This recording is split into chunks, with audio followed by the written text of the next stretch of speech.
Annette King. Thank you, Mr Speaker. My questions to the Minister of Finance. Does he stand by his reporter's statement that the government is not prepared to penny pinch when providing money for the Rugby World Cup? The Honourable Bill English. Mr Speaker, yes. The Honourable Annette King. Supplementary question, Mr Speaker.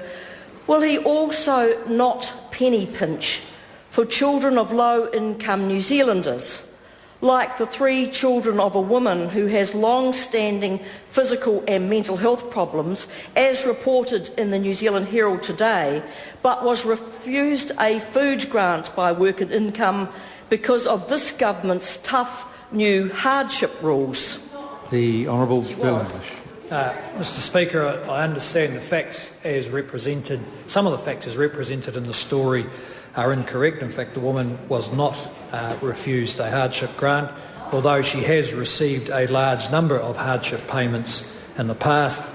She is welcome to sit and discuss her issues with Work and Income if she chooses to do so. She hasn't. The Honourable Annette King. Speaker, if the government can loosen the money and the rules around tendering for a $2 million plastic waka for Party Central, why can't the government loosen the rules for poor families when they do face unexpected costs at a time when their food, their power, their rent and their petrol have all gone up at a rapid rate? The Honourable Bill English. Well, Mr Speaker, the government has, on the 1st of April, just increased payments to families on benefit. The rules that are in place now provide for hardship, and tens if not hundreds of millions of dollars are spent on hardship payments over and above benefit payments. The rules are there to ensure that people don't get that corrective action is taken for families who are struggling to live on the benefit. And of course there are many of them, and Work and Income work with them consistently and usually successfully.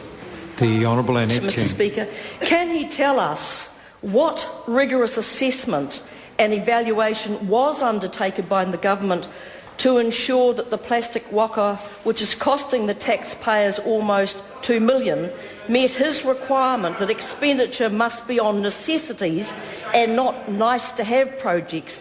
In light of his admission yesterday, he didn't know the project hadn't been tendered. The Honourable Bill English. Mr Speaker, the proposal went through the usual kind of officials and cabinet process and is largely paid for by the cancellation of other spending. The Supplementary question, Mr Speaker. Is the Minister confirming that this project went through the full cabinet procedures with evaluation, business case presented before a decision was made? The Honourable Bill English. Well, Mr Speaker, I could just repeat my answer to the original question. It went through the cabinet process. The Honourable John Boscawen. Thank you, Mr Speaker. Supplementary to the Minister of Finance. Further to his correction in the House last night, who recommended and approved the decision to transfer the contracting responsibility for the plastic waka to Ngāti Whātua, removing the need for a competitive tender? The Honourable Bill English. Mr Speaker, I don't actually know the answer to that question. What I can tell you is my advice is there are arrangements in place to oversee value for money. The project is being overseen by Becca, who are also overseeing the cloud and the fan zone construction in the same part of the Auckland waterfront. The Honourable Annette King. Is John Armstrong of the New Zealand Herald correct when he wrote today that funding of the waka is nothing short of abdication of fiscal responsibility on National's part? If not, why not?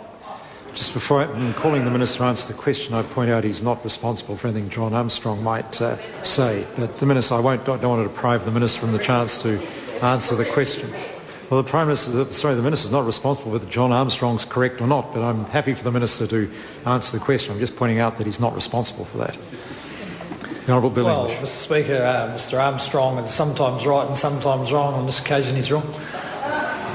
The Honourable John Boscawen. Thank you, Mr Speaker. Supplementary to the Minister.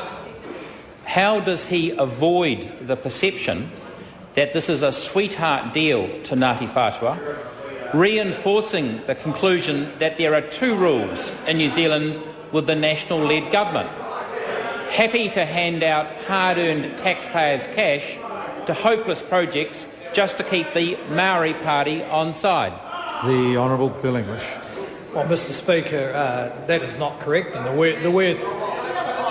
worth of this project will, in the end, be measured by the same way as the worth of many other Rugby World Cup projects, and that is whether they excite tourists and fans, and whether they take part in the events that go on in that venue. Question number 3, Sue Kedgley.